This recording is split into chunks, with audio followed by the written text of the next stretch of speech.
really sure of. I don't really believe in witches and all that, I just believe that nature is a lot more fucked than we believe. We have been away from real, raw nature for so long because we chose to live in cities, that we have likely forgotten how scary and unpredictable it can be. Still, there was something off about those stags. Still don't have an explanation. One day we got a call from the local authorities. Apparently some old man that lived by himself in a remote cabin had not been seen in a while. They wanted us to take them to the cabin, since they weren't used to terrain other than paved streets. We drove them out to the cabin, and parked a few meters from the front door. It was already pretty clear that something had happened.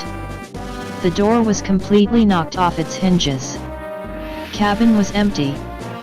The officers asked us to assist them in their search, and we agreed. The initial theory was that he had been taken away by a bear, which seemed pretty plausible considering the broken door. We spread out and followed whatever trails we could find. It took about half an hour, before one of the officers called something in. He sounded a little shaken, but gave us detailed directions to where he was. He didn't tell us what he had found, but instead said, "You'll want to see this yourselves." When we reached him, it wasn't clear what he had found. Since nothing looked out of place. No broken branches, no trail, no nothing. He just pointed up into a large tree in front of him. Slung over one of the higher branches, was a fresh deer carcass. This was certainly odd, but we still didn't get what this had to do with the case. Then we noticed something even stranger. Further up the tree, there was a bear carcass. Something had killed a bear, and then placed it in the tree. I knew that leopards and other big cats did this for later consumption. But there are no leopards or tigers where this took place. The officers looked uneasy, and took nervous glances over their shoulders. We stayed as a group after that, and looked around for another couple of hours before we called it. On our way back, we once again passed the tree. The deer was gone, only leaving some bloody branches behind. We picked up the pace and made our way out of there without looking back. There was a winter where we had a pretty horrible incident. As you would probably expect, the winters can be pretty rough, with a shit ton of snow and -40 degrees Celsius. If someone goes missing, they are immediately presumed dead, because it's impossible to maintain your core temperature for long durations, without being properly equipped. And when someone's child goes missing, it's just the worst. The police once again requested our assistance, because a mother had reported her 6-year-old daughter missing. The thought of spending hours in the biting cold was not welcoming, but we couldn't possibly turn a blind eye to a missing child. The mother had let her children play outside, when one of them had simply started running towards the trilene. They had been out there for some time, calling out her name, but they just couldn't find her.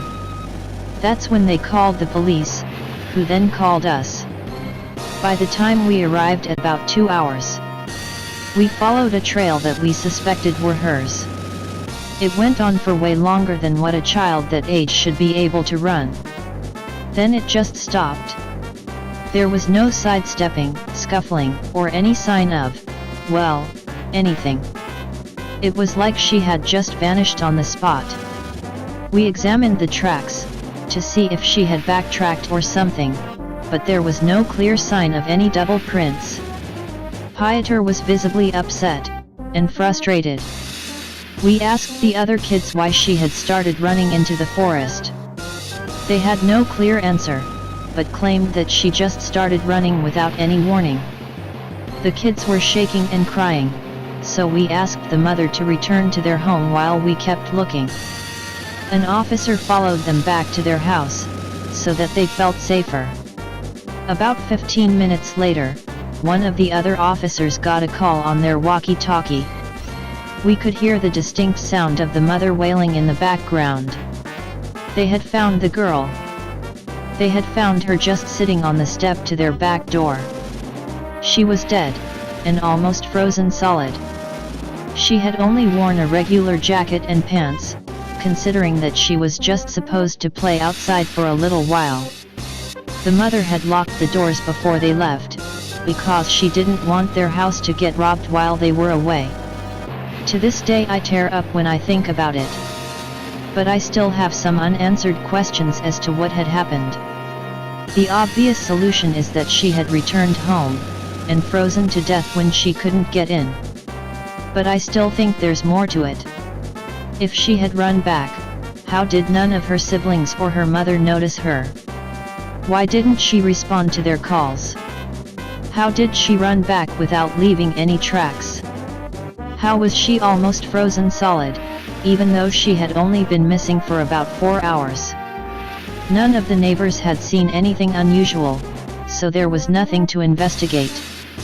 The mother blamed herself, and became an alcoholic. I still think about that incident every day. For some reason it hit harder than the 4 boys who had been mauled. Here are a few shorter incidents that can't be made into very detailed stories. I once saw a deer mother bite one of her fawns by the head, and start shaking it violently until its neck snapped. She then dropped it to the ground, and nudged it a couple of times, as if it didn't quite understand what she had done. Didn't stay to observe, because I was a bit freaked out. Found a dead deer lying next to a tree. Markings on the tree, coupled up with markings on the deer's head, suggested that it had rammed its head into the tree's trunk until it died. Took a blood sample. Completely healthy. Stumbled upon a fresh kill in the winter. A deer with half of its face/neck missing. A large hole in its abdomen, with guts hanging out. As I poked the wound, in order to check the temperature, the fucking thing lets out a yelp, and rises to its feet. In complete disbelief, as this bloody mess turns its head to look at me, and starts walking away calmly. Collapses after about 10 meters, and doesn't get back up. This will be the last from me for now. I am pretty tired, and it's exhausting to relive all these horrible memories. I may post more tomorrow, but for now I will leave you with this. I had been seeing a girl for a couple of weeks. For some reason she found my job hot, and thought I was some sort of macho dude. Went along with it, because she was hot. She also hooked Pieter up with one of her friends. She lived in one of the fancier houses in town, with a nice view of the forest from their living room. We decided to have a double date at her house, where we would watch a movie and eat dinner. Of course it didn't take long before Pieter went to the guest room with his girl. I decided not to waste time either, and started sexy time as well.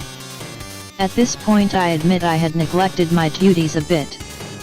Pieter and I hadn't even been to the forest that month, and hadn't responded to any calls regarding sick animals or poachers. We had gotten caught up in our own personal lives. It honestly felt nice to get a break from the work, seeing as we weren't exactly ever off duty. We fell asleep on the couch, in the living room. At some point during the night I woke up. It was a beautiful, starry night. Walked up to the glass door, leading to the terrace, in order to get a better view of the sky. After a few minutes, I spot something in the distance. The faint glow of eye shine, from something staring intensely at me. I froze in place, and observed this unknown creature, as it slowly started walking towards me. When it got within the light emanating from the house, it revealed itself to be a medium-sized red stag. It just kept walking towards me, never blinking or taking its eyes off me. It walked directly into the glass, which seemed to puzzle it. It started nudging the glass, which turned into violent pushing. At this point I started backing away, still in complete disbelief at what was transpiring in front of me. Girlfriend wakes up, due to the loud banging on the glass. WTF is going on, Anon? she asks, still half asleep. Before I can answer her, the stag starts letting out these guttural screams, as it intensifies its ramming. It breaks through the glass. Girlfriend screams, and Piotr comes running down the stairs, to see what's going on. The stag just calmly walks up to me, like it hasn't just broken through a glass door. Keeps letting out those horrible noises as it just approaches me. I tried backing up, but stepped in some glass and fell over on my ass. The stag just observed me with unflinching eyes, as it kept bellowing. Girlfriend was still screaming. Unloading his small sidearm. Hit the stag multiple times, but mainly missed, leading to a lot of property damage. The stag falls to the floor with a wet thud. To this day I am still grateful to Piotr for bringing his gun. Girlfriend broke up the next day. She said that I was either cursed or unlucky, either way she didn't want anything to do with me. I still always sleep with my blinds on. I never want to see another window into the night, especially when I know what might be on the other side of that glass. I may have ignored the forest, but it certainly didn't ignore me. That is all I have for tonight. Good night, Anons.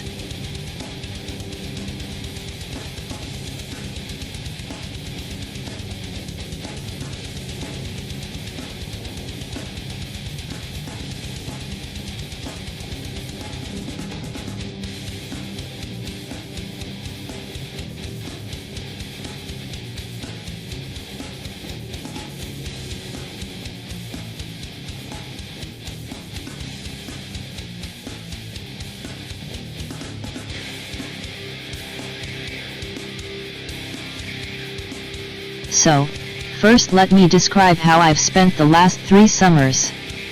Live in Ohio. Be camp counselor at Innowoods Camp in Hocking Hills region of southern Ohio. Clear Creek Valley is one of the most biodiverse areas in the entire world. Not kidding. More than some rainforests. Nearest civilization is town of Rockbridge, tiny, many miles away. Everyone lives in cabins with no air conditioning, power, or lights.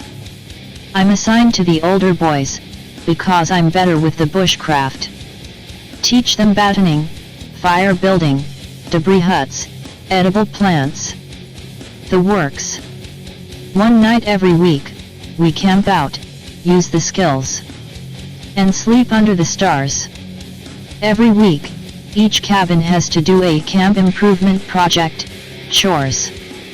Little kids pull weeds on what few, unpaved barely maintained, paths we have.